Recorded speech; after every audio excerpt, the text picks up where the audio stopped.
Hello friends, कैसे हैं आप सब। टीजीटी आर्ट गुरु में आपका स्वागत है। फ्रेंड्स, जैसा कि आप जान चुके हैं, हम लोगों ने प्रमुख कलाकार ग्रुप से रिलेटेड 3 वीडियोस पहले ही कंप्लीट कर लिया है और ये हम लोग का चौथा वीडियो है।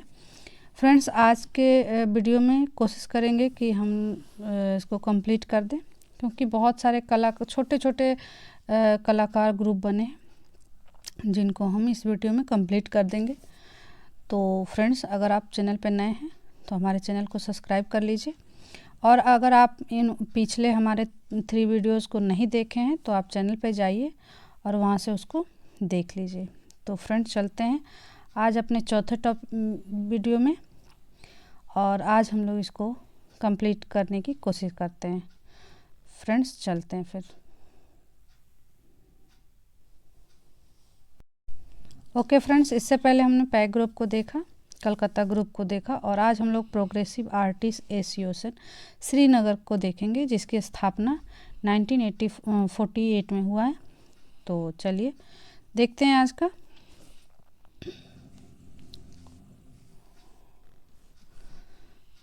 कश्मीर में 1947 ईस्वी में नेशनल कल्चरल फ्रंट की स्थापना एक युवा कलाकार पीएन काचरू ने की। इसके संस्थापक जो हैं वो पीएन काचरू हैं। इसके बाद द ट्रियो के नाम से भी एक कलाकार समूह सामने आया। 2 कलाकार एसएन भट्ट तथा त्रिलोक कौल पीएन काचरू वो नेशनल कल्चर फ्रंट के सदस्यों के संपर्क में आए।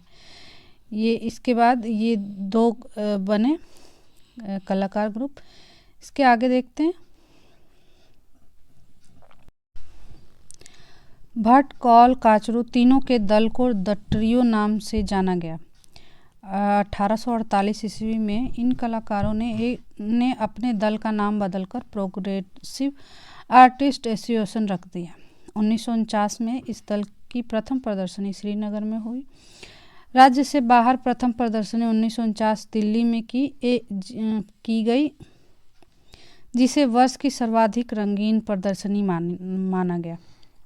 नेक्स्ट है त्रिलोक कौल पहाड़ों व हिम शिखरों के दृश्य चित्रकार थे। एसएन भट्ट रंगों के प्रयोग में माहिर थे। काचरू स्मारकीय भवनों के लिए ये माहिर थे, भवनों के चित्रण में।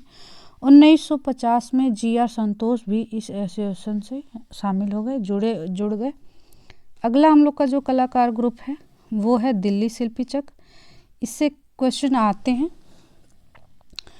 तो आप ध्यान रखेंगे।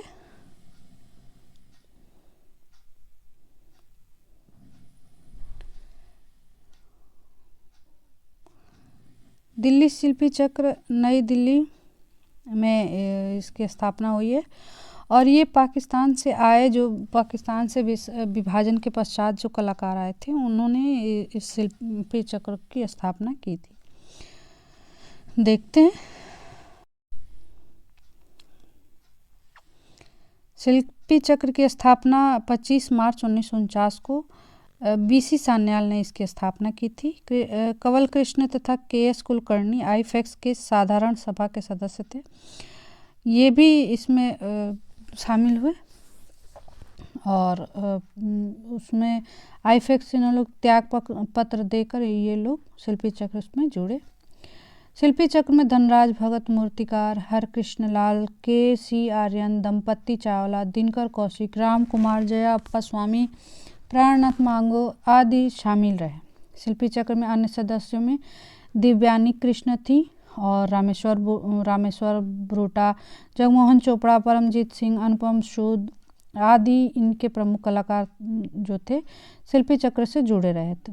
शिल्पी चक्र के प्रथम प्रदर्शनी कब और कहाँ हुई, तो ये 1949 में हुई थी, जनपथ मार्ग नई दिल्ली में।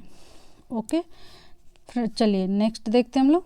शिल्पी चक्र की वार्षिक कला प्रदर्शनी में सदैव एक गैर सदस्य कलाकार भी अतिथि रूप में आमंत्रित होता था, जिसे सैलोज मुखर्जी तथा केजी सुब्रमण्यम उल्लेखनीय थे। जैसे ये लोग जब भी प्रदर्शनी करते थे तो उसमें एक अलग से मुख्य अतिथि के रूप में किसी न किसी कलाकार को या किसी व्यक्ति को ये लोग आमंत्रित करते थे, जिसमें सैलोज मुखर्जी और केजी सुब्रमण्यम जो है वो उल्लेखनीय है। नेक्स्ट है, प्रारंभ में शिल्पी चक्र के सदस्यों के बैठक क्रमशः जंतर मंतर मोड़ पर 26 गोल मार्केट, ये जो सान्याल बीसी सान्याल का स्टूडियो जो था वो अपने स्टूडियो को जो इनका वो था कमरा, उनको स्टूडियो बनाए थे और उसका नाम था 26 गोल मार्केट। आगे देखते हैं।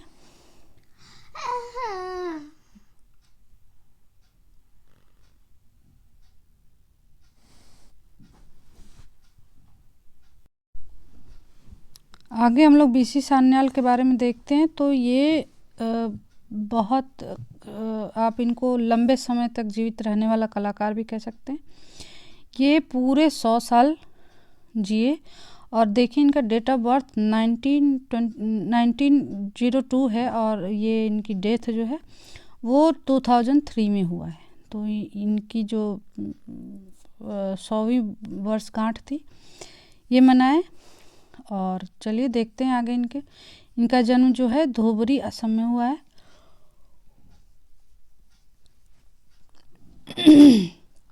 Sorry friends.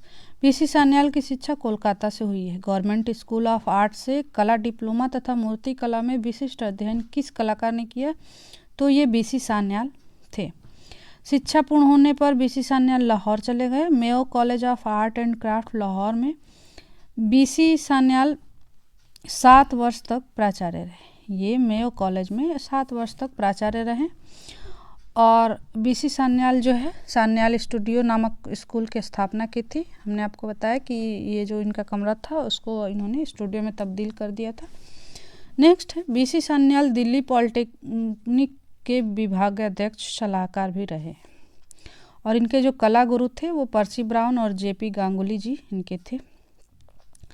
इन्होंने चित्रण जो है वो गरीबों, उपेक्षित भिखारियों, आश्रयहीन आदि दृश्यों का चित्रण इन्होंने किया है। और बीसी सान्याल ने प्रकृति को अपने मन की आंखों से देखा तथा द्रुत गति से चित्रित किया। आगे हम लोग देखते हैं। फ्रेंड्स, आप जैसा कि जानते हैं कि इनको रंगों का सम्राट भी कहा जाता है। तो रंगों के विविध प्रयोग से सान्याल दर्शक के मन में भी रंगों का इंद्रधनुष बना देते थे। उनके मन को भी ये इंद्रधनुष बना देते थे और ये तैल जल रंग दोनों में कार्य इन्होंने किया है। 1929 में ये कांग्रेस अधिवेशन के समय कोलकाता से लाहौर आए और बीसी सान्याल लाला लाजपत राय की बस्ट साइज मूर्ति बनाई थी। तो बीसी सान्याल मूर्तिकार भी थे। चित्रकारी के साथ साथ ये मूर्तियां भी बनाते थे। केंद्रीय ललित कला अकादमी के सेक्रेटरी तथा चेयरमैन के रूप में बीसी सान्याल ने कार्य किया है। देखिए, कला सम्राट को इनको जो है कला सम्राट की उपाधि दिया गया था। सॉरी, रंगों के सम्राट नहीं, कला सम्राट की उपाधि दी गई थी। रंगों के सम्राट आई थिंक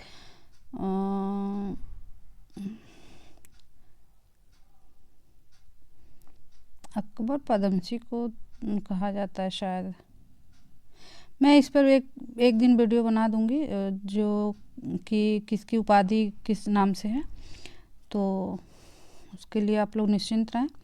नेक्स्ट है, सान्याल ने अपनी स्टूडियो कहाँ खोली थी? तो हमने अभी आपको बताया गोल मार्केट 26 गोल मार्केट, उसको गैलरी 26 भी बोला जाता है। सान्याल ने खुले वातावरण में प्रकृति को सूक्ष्म निरीक्षण कर शैरा कला भूदृश्य चित्रण, शैरा कला को भूदृश्य चित्रण कहा जाता है, को नवजीवन दिया। सान्याल धौलाधर पर्वत श्रृंखला तथा पृथ्वी पर पनपने वाले जीव जंतुओं को रंगों व रूपांकनों की बहुलता में चयनित किया। 1997 ईस्वी में बनी film dance of the wind, यहाँ पिंड लिखा है जो कि गलत है, विंड होना चाहिए। डांस ऑफ द विंड में किस कलाकार ने अभिनय किया था? तो वो बीसी सान्याल थे। भावेश चंद, इनका पूरा नाम जो है भावेश चंद सान्याल है। तो इनको शताब्दी पुरुष कहा गया। ये 100 साल तक जिए थे, इनको शताब्दी पुरुष कहा गया था। राष्ट्रीय आधुनिक कला संग्रहालय ने भावेश दा के स्मरणों को द वर्टिकल वुमेन, अनुलंबी स्त्री नाम से प्रकाशित किया। The vertical women Bhavesh Sanyal की एक मूर्ति शिल्प का नाम है। भावेश सान्याल चित्रकार के साथ साथ मूर्तिकार भी थे। शिव मुखाकृति वीसी सान्याल का प्रसिद्ध चित्र है। वीसी सान्याल को पद्म भूषण पुरस्कार से सम्मानित किया गया था 1984 में, 1984 में। इनके चित्र देख लेते हैं। Beggars of Gol market, Rajasthani woman, the veiled figure, way of peace, the flying scarecrow, despair, cowherd, tree and अनट्रेटा village, study of a crow, study a cat, surrounded women, my neighbours, Toms and I, fair of Nizamuddin आदि प्रसिद्ध चित्र इन्होंने चित्रित किया। आगे हम जिस कलाकार को पढ़ेंगे वो हैं सतीश गुजराल, 1925 से लेकर 2020 तक। इनका जो जन्म है वो 25 दिसंबर 1925 को झेलम पंजाब में हुआ था, जो अब पाकिस्तान में हो गया है। 10 वर्ष की उम्र में सतीश गुजराल अपनी श्रवण शक्ति खो दिए, ये सुन नहीं पा रहे थे सतीश गुजराल। इनके बड़े भैया जो थे वो इंद्र कुमार गुजराल प्रधानमंत्री थे। नेक्स्ट है प्रारंभिक शिक्षा के पश्चात आपने Mayo school of art Lahore से कला डिप्लोमा किया। सतीश गुजराल ने रेखांकन, चित्रकला, मूर्तिकला, वास्तु आलेखन, ग्राफिक डिजाइन तथा एनग्रेविंग प्रशिक्षण प्राप्त किया। 1952 में आप 2 वर्ष के अध्ययन वृत्ति पर मैक्सिको गए, जहां चित्र संयोजन व स्टोन कार्विंग का अध्ययन किया। सतीश गुजराल ने चित्रण, सिरेमिक, कोलाज, शीशा, लकड़ी, धातु, मिट्टी आदि बहुत सृजन किया था। आगे देखते हैं। सतीश गुजराल को 3 बार राष्ट्रीय पुरस्कार ललित कला अकादमी नई दिल्ली से मिल चुका है। नेक्स्ट देखते हैं। अगला है 1956, 57 और 75 में तीनों राष्ट्रीय पुरस्कारों से 2 चित्रकला में तथा 1 मूर्ति के लिए इन्हें प्राप्त हुआ है सतीश गुजराल को। म्यूरल के क्षेत्र में गुजराल विशिष्ट प्रसिद्धि मिली थी। 1984 में सतीश गुजराल को बेल्जियम एम्बेसी, बेल्जियम दूतावास जो है नई दिल्ली को डिजाइन करने का इन्हें बेल्जियम सरकार द्वारा ऑर्डर ऑफ द क्राउन प्रदान किया गया, इनको ये मिला पुरस्कार। नेक्स्ट है 1989 में सतीश गुजराल को the Vinci award for life time achievement Mexico से मिला था।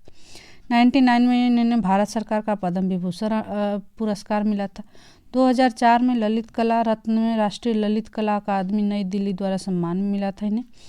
और सतीश गुजराल ने अपने प्रारंभिक चित्रों में देश विभाजन की त्रासदी को मैक्सिको की विरूपण पद्धति द्वारा व्यक्त किया। नेक्स्ट है सतीश गुजराल को 1949 की एक चर्चित पेंटिंग मातम मॉर्निंग में विलाप, अवसाद और विभाजन की एक गहरी त्रासदी दिखाई देती है। 1961 में आपने चित्रों के साथ म्यूरल बनाना भी प्रारंभ किया। सतीश गुजराल ने अमूर्त त्रिमितीय यांत्रिक बिंब और रूपक प्रयुक्त किए। 1970 ईस्वी में के पश्चात गुजराल ने अपनी कलात्मक अभिव्यक्ति को म्यूरल तक सीमित कर दिया था। गुजराल ने वुड माध्यम का भी प्रयोग किया। सतीश गुजराल ने म्यूरल के क्षेत्र में काफ़ी काम किया है। चंडीगढ़ के पंजाब यूनिवर्सिटी और दिल्ली के ओडियन सिनेमा के म्यूरल से लेकर न्यूयॉर्क के world trade fair, Oberoi hotel, उत्तर रेलवे नई दिल्ली, शिक्षा मंत्रालय, मुंबई के ओबेरॉय टावर्स, मस्कट के सुल्तान के महल, दिल्ली हाई कोर्ट, मॉरिशस के गांधी संस्थान आदि सतीश गुजराल की रचनात्मक व्यवस्था के गुण हैं। मेरठ में मोदी हाउस, मॉरिशस में गांधी संस्थान, नई दिल्ली में मोदी हाउस के बाद नई दिल्ली में बेल्जियम एम्बेसी सतीश गुजराल की कल्पना शक्ति का शिखर है। सतीश गुजराल तांत्रिक लक्ष्यों को आज आधुनिक यंत्रों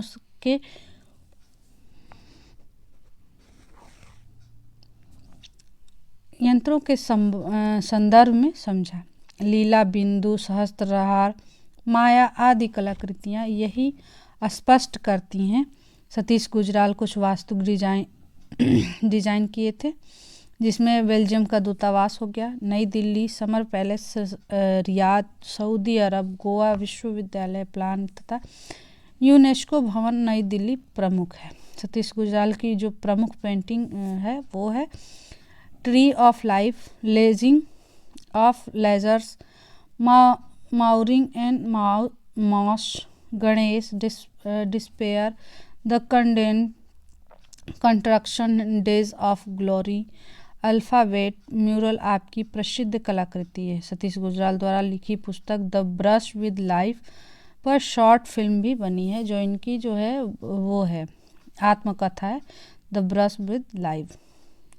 आगे देखते हैं फ्रेंड्स आगे जो हमारे अगले कलाकार हैं वो हैं राजकुमार, और ये भी हमारे एग्ज़ाम के दृष्टि से महत्वपूर्ण कलाकार हैं। तो आइए इनके बारे में देखते हैं कुछ। 1924 से लेकर 2018 तक 1924 से लेकर 2018 ईस्वी तक इन्होंने इनका जीवन काल रहा है। और राम कुमार का जो जन्म है वो शिमला में हिमाचल में हुआ था। आगे देखते हैं। कला की विविध प्रारंभिक शिक्षा नहीं ली थी, ये विधिवत जो है इन्होंने प्रारंभिक शिक्षा नहीं ली थी। अर्थशास्त्र में एमए सेंट स्टीफन कॉलेज नई दिल्ली से इन्होंने प्राप्त की। राजकुमार ने एमए में अध्ययन करते हुए शैलेश मुखर्जी के निर्देशन में शारदा वकील ऑफ आर्ट नई दिल्ली में समकालीन कक्षाओं में कला अध्ययन किया। पेरिस में जाकर राजकुमार ने आंद्रे लहोते हैं इनसे और फेर्नांड से निर्देशन में कला की शिक्षा ली। मनुष्य की सभ्यता के चित्रकार ये कहे जाते हैं। राजकुमार ने भारत में अमूर्त की शुरुआत की थी। तो यहाँ ये इम्पोर्टेंट लाइन है कि राजकुमार ने भारत में अमूर्त कला की जो शुरुआत की, और ये सब मनुष्य की सभ्यता के चित्रकार जाने जाते हैं। ये दोनों पॉइंट इम्पोर्टेंट है फ्रेंड्स। आगे देखते हैं। 1960 से 70 के दौरान इन्होंने दृश्य चित्रों को ज़्यादा चित्रित किया। वाराणसी श्रृंखला में राम कुमार ने वहाँ के लोग, घाट, नावें, बालू, रेत, गंगा इत्यादि समूचे वातावरण को धूमिल रंगों से निखारा। राम कुमार चित्रकार के साथ साथ लेखक भी थे। राम कुमार के चित्रों को प्रथम प्रदर्शनी जो है वो 1948 में 1948 ईस्वी में शिमला में हुई। आगे देखते हैं। राम कुमार द्वारा वाराणसी चित्र श्रृंखला पर बनाई गई चित्र बहुत सारी चित्र है ये जो बनारस से इन्होंने बनाया है। तैल व एक्रेलिक रंगों से राम कुमार का समान अधिकार था। राम कुमार के चित्रों में विभाजन में सृजन, विलय में लय तथा शिल्प में सत्यम शिवम सुंदरम का समावेश प्रभावशाली रहा। शहर का सांस्कृतिक बिखराव और काशी विश्वनाथ मंदिर के साथ ही ज्ञानवापी मस्जिद के धुंधले प्रतीक राम कुमार ने चित्रित किया। राम कुमार की एक कृति बैग बैंड जो है क्रिस्टी नीलामी में कुल कितने रुपए में प्राप्त हुई, तो वो $1.1 मिलियन में बिकी थी। घनबाद से प्रेरणा लेने के उपरांत निजी विशेषता वाले कलाकार माने जाते हैं कौन, तो वो राम कुमार ही हैं। राम कुमार जेकी rock failure 3rd fellowship New York इनको प्राप्त हुआ है। उत्तर प्रदेश प्रेमचंद्र पुरस्कार इन्हें 72 में मिला है, और ये फ्रांस का सर्वोच्च पुरस्कार night of the order of art and letters में 2003 में इनको प्राप्त हुआ है। 2010 में लाइफ टाइम अचीवमेंट का अवार्ड दिल्ली से इनको मिला है, और 1971 में पद्मश्री इन्हें मिला है, और मध्य प्रदेश ने इन्हें कालीदास सम्मान, अमेरिका में JD rock failure 3rd front scholarship से सम्मानित किया गया था। ये 10 भारतीय कलाकार प्रदर्शनी अमेरिका में आयोजित की गई थी। इनकी मृत्यु जो है वो 14 अप्रैल 2018 में 94 वर्ष की आयु में हो गई थी इनकी मृत्यु। इनके जो प्रसिद्ध चित्र हैं सेट डाउन, सोरो, 3 women, labyrinth of a town, 2 figures, 2 sisters lithograph में है, और अतीत, सपना, श्रद्धांजलि, नगर दृश्य, उड़ान, वसंत तैल, धार, लद्दाख, बनारस सीरीज जो है इन्होंने बनारस के इन्होंने सीरीज तैयार किया था। शिमला सीरीज 2 इन्होंने किए थे। आगे देखते हैं फ्रेंड्स। हमारे अगले जो कलाकार हैं शिल्पी चक्र के हैं वो कंवल कृष्ण। कंवल कृष्ण का जन्म जो है मांटू घुमरी हुआ था। इनका जन्म 1910 में, और ये government school of arts and कला का डिप्लोमा किए थे, और पेरिस में इन्होंने ग्राफिक तकनीकी की विशेष परीक्षण लिया था। आगे इनके बारे में और जानते हैं। कंवल कृष्ण ने जल रंग तथा ग्राफिक माध्यम का प्रयोग किया, और तिब्बत यात्रा से कंवल कृष्ण कला का नवीन माध्यम सहरा चित्र चित्रित करें। श्वेत रंग कंवल कृष्ण का प्रिय रंग रहा, जिसके माध्यम से आपने तिब्बत के हिमाच्छादित विशाल पर्वत, झरने, नदियां, सूर्य की रंग के बिरंगी किरणों को अपने चित्रों में समाहित किया। फ्रेंड्स, अगर आप इस वीडियो के PDF चाहते हैं तो आप हमारे टेलीग्राम ग्रुप TGT आर्ट गुरु से ज्वाइन कर सकते हैं, जहाँ पे हम इसका PDF आपको उपलब्ध करा देंगे, जिससे आप जब चाहें तब एक बार खोल के पढ़ सकते हैं। आप इस बुक को अच्छी तरह से कंप्लीट कर लेंगे। आगे देखते हैं फ्रेंड्स। आगे है कंवल कृष्ण के प्रमुख चित्र मांडू, शिवरिंग सन, नॉर्वे, कालिम्पोंग, डंकीज और टेम्पल जनाजा आदि, ये इनके प्रमुख चित्र हैं। आगे देखते हैं। कंवल कृष्ण की शैली में प्राच्य और यूरोपीय शैली का अद्भुत संयोग है। भारतीय सैन्य दल के साथ कुछ समय आप कश्मीर में रहे, जहां युद्धरत सैनिक सेनाओं के भी चित्र इन्होंने बनाए हैं। आगे देखते हैं फ्रेंड्स। आगे देखिए,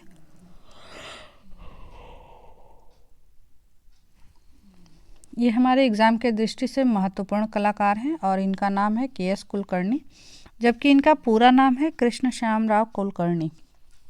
इनका जीवन काल जो है 1918 से लेकर 1994 तक रहा है।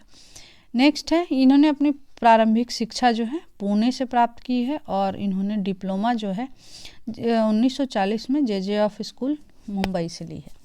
कुलकर्णी देश विदेश की प्रमुख कला दीर्घाओं से लगभग 71 से भी अधिक कला प्रदर्शनियां लगाई हैं इन्होंने। ओके, कुलकर्णी को अमेरिका के रॉक फेलर फाउंडेशन स्कॉलरशिप, राष्ट्रीय ललित कला अकादमी नई दिल्ली 1955, 58 और 65 में 3 बार राष्ट्रीय पुरस्कार प्रदान किए गए।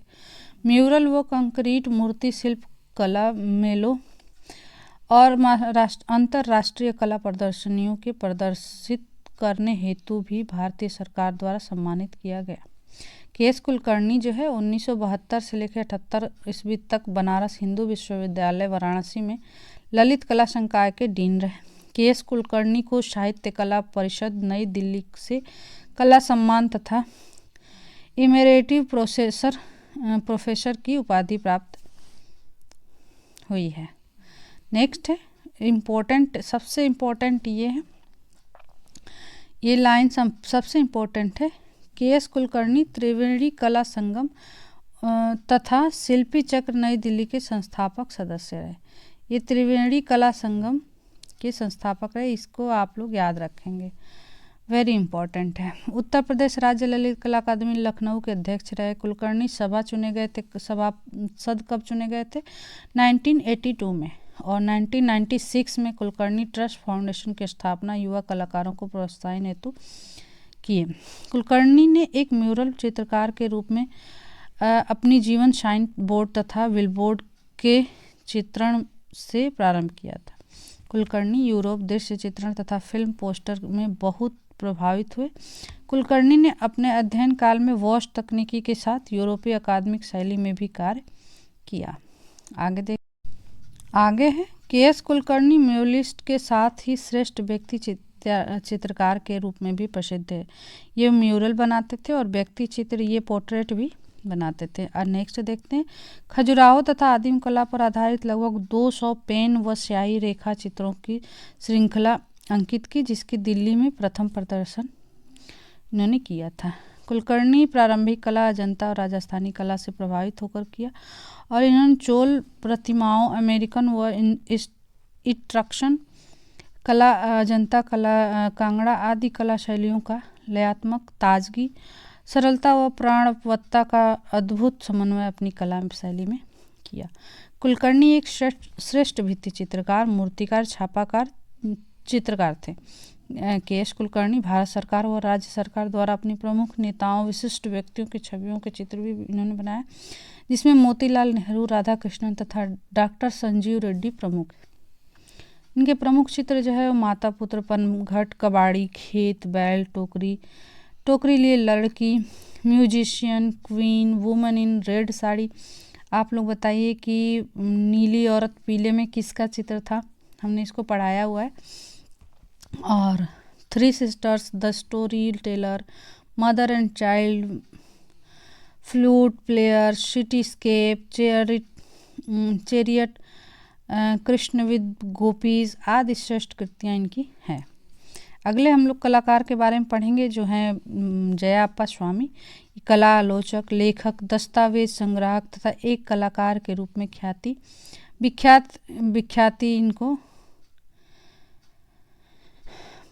ख्याति प्राप्त है। और ये इनका जन्म जो है 1918 चेन्नई में हुआ है। अप्पा स्वामी की कला शिक्षा विश्व भारती विश्वविद्यालय Santiniketan Kolkata, college of fine arts Beijing तथा चीन तथा अरेबिलियन कॉलेज अमेरिका से हुआ।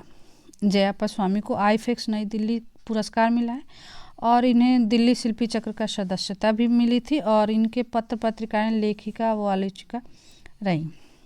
जयाप्पा स्वामी की प्रसिद्ध पुस्तकें हैं Abanindranath Tagore and the art of chitra time, in introduction to modern Indian sculpture, the critical vision, selected writing, Tanjore painting of the Maratha period, Indian painting on glass, Siddhinath Majumdar, contemporary Indian art आदि इनकी सारी पुस्तकें हैं। जयाप्पा स्वामी राष्ट्रीय ललित कला अकादमी से सैलोज मुखर्जी पर प्रकाशित मोनोग्राम का संपादन किया था। आगे देखते हैं। जयाप्पा स्वामी टेम्पेरा तथा जल रंग माध्यम का प्रयोग किया। तैल माध्यम से बने चित्रों में जया की पहचान बनने लगी थी। जो इन्होंने चित्रों में प्राकृतिक और नारी का चित्रण इन्होंने किया है। बस स्टॉप, सहरा, पर्वत की मध्य, नदी किनारा आदि, विश्व, शोकाकुल स्त्री आदि जयाप्पा की कृतियां हैं। जया के लोक शैली कांच की कृतियों व लेख सामग्री को आपके प्रयासों द्वारा स्थापित रसाजा फाउंडेशन नई दिल्ली में संग्रहित किया गया। हमारे अगले कलाकार जो हैं वो दिव्यानी कृष्ण हैं और ये इनका जन्म जो है इंदौर में हुआ था। ये कंवल कृष्ण की पत्नी हैं, आप लोग इनको जानते होंगे। मध्य प्रदेश में इनका जन्म हुआ है 1918 में। और दिव्यानी कृष्ण के चित्रण की विशेषता लोक शैली, प्राकृतिक दृश्यांकन, खिलौनों तथा मानव कृतियों की भावनापूर्ण मुद्राएं रही हैं। आगे हम लोग दिव्यानी कृष्ण के बारे में देखते हैं। दिव्यानी कृष्ण लामा नृत्य चित्र की अद्वितीय है। दिव्यानी कृष्ण जल रंग चित्रों, रेखांकनों, बाटिक तथा ग्राफिक चित्रों, लोक कला से प्रेरित बिंबों का प्रयोग किया।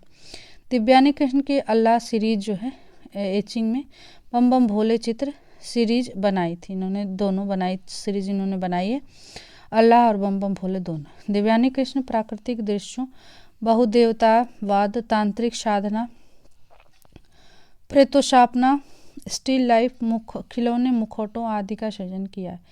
दिव्यानी की प्रारंभिक शिक्षा जो है इंदौर में हुई है। कृष्ण के उच्च शिक्षा अध्ययन sir J school of art से किया है।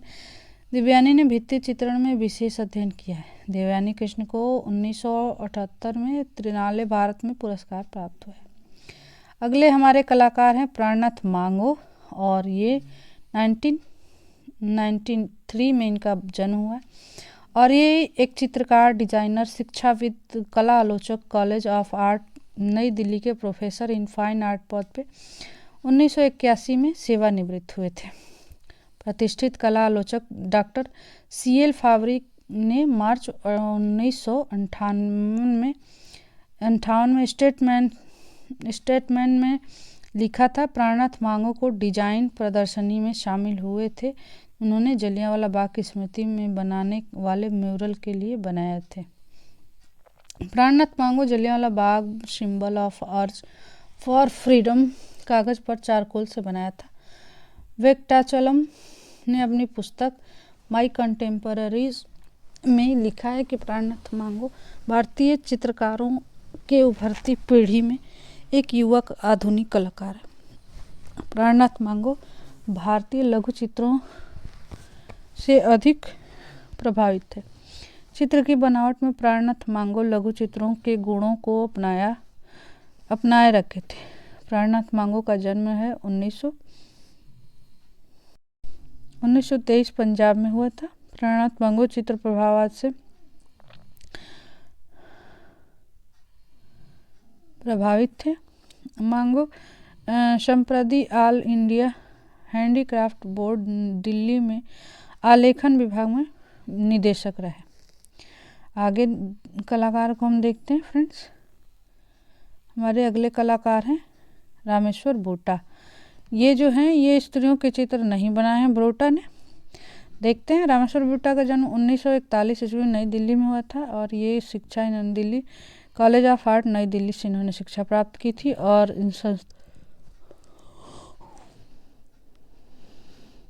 दिल्ली शिल्पी चक्र के ये संस्थापक सदस्य रहे। आगे देखते हैं। चित्रकला में इन्होंने डिप्लोमा जो है 1964 में लिया। सचिव रहे ये 1968 और 70 तक। ओके। रामेश्वर बोटा ने भूखे दुबले पतले हड्डी दर्शाते श्रमिक वर्ग की व्यथा व दैनिक जीवन को चित्रित किया। सर्वाधिक प्रसिद्ध गोरिल्ला चित्र श्रृंखला चित्रकार ये जो है इनकी फेमस है।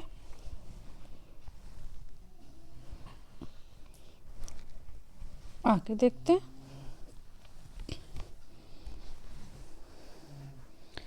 रामेश्वर बोटा किस कला संस्था के कला विभाग में प्रवक्ता पद पर रहे? तो ये त्रिवेणी कला संगम में रहे। सन 1997 में आईफेक्स नई दिल्ली में बोटा को सम्मानित किया गया था।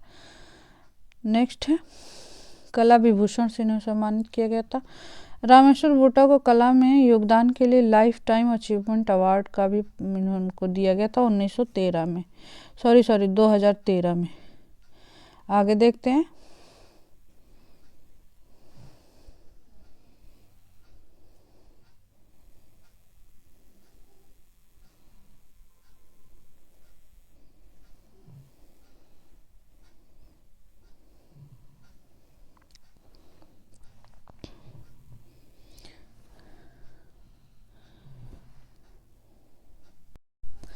बायोग्राफी ऑफ अ क्राइम नामक फिल्म किस कलाकार ने निर्देशित की? तो रामेश्वर बोटा ने की थी। 1990 में दशक में बोटा ने मेटामोर्फोसिस सीरीज का कार्य किया था और इन्होंने त्रिवेणी कला संगम में कला विभाग के किस विभागाध्यक्ष किस वर्ष बने थे? तो 1967 में। कौन सा चित्रकार शरीर पर बाल दिखाने के लिए ब्लेड के टुकड़े से कैनवास को खुरचकर इच्छादित प्रभाव तैयार करता था? तो वो बोटा ही थे। अपनी ऐप सीरीज किस दशक में चित्रित किया? तो 1970 से 80 के दशक में। और इनके चित्र श्रृंखला में है गोरिल्ला, ऐप, आदमी श्रृंखला कैनवास पर इन्होंने तैयार किया। और इनके प्रमुख चित्र जो हैं सीरीज ऐप सीरीज है, द विनर है और हिप्पीज है, डिवीजन है, the untold story, my friends, प्रत्यारोपण, सेवादार, men series, blade Jude, last step इत्यादि।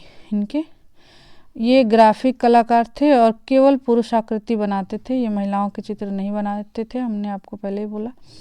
फ्रेंड्स इसके बाद देखिए नया चैप्टर स्टार्ट हो रहा है, नया ग्रुप स्टार्ट हो रहा है। तो हम लोग आज का वीडियो यहीं तक रखते हैं। वीडियो काफ़ी लंबी हो चुकी है। तो नेक्स्ट वीडियो में हम अगले वीडियो में इसको कंप्लीट करेंगे। ये काफ़ी लंबा है, छोटे छोटे ग्रुप्स हैं लेकिन बहुत सारे ग्रुप्स हैं। तो फ्रेंड्स हम इसके आगे वाले वीडियो में इसको कंप्लीट करेंगे। और अगर आप हमारे चैनल पर नए हैं तो प्लीज़ चैनल को सब्सक्राइब कर लीजिए और बेल आइकन को प्रेस कर लीजिए जिससे आपको नोटिफिकेशन मिलता रहे समय पे। और वीडियो को लाइक करिए, कमेंट अपने सुझाव ज़रूर भेजिए। जो भी आपके ओपिनियन है अपना इस पर खुल के आप लोग व्यक्त करिए। अच्छा लगे तो अच्छा और बुरा लगे तो बुरा। ऐसी कोई बात नहीं है कि इस वीडियो पे बुरे कमेंट नहीं करने हैं, ऐसी कोई बात नहीं है।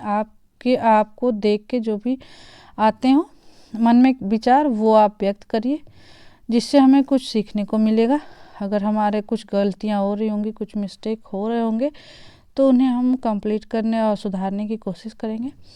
तो इसलिए आप लाइक कमेंट ज़रूर करें और शेयर भी करें अपने दोस्तों में, ताकि ज़्यादा से ज़्यादा लोग हमारी वीडियो को देख सकें। और अगर आप इसकी PDF चाहते हैं तो टेलीग्राम ग्रुप को ज्वाइन करें। TGT आर्ट ग्रुप के नाम से टेलीग्राम ग्रुप है। और वीडियो पे बने रहने के लिए आपका बहुत बहुत धन्यवाद। फिर मिलते हैं नेक्स्ट वीडियो में, तब तक के लिए धन्यवाद।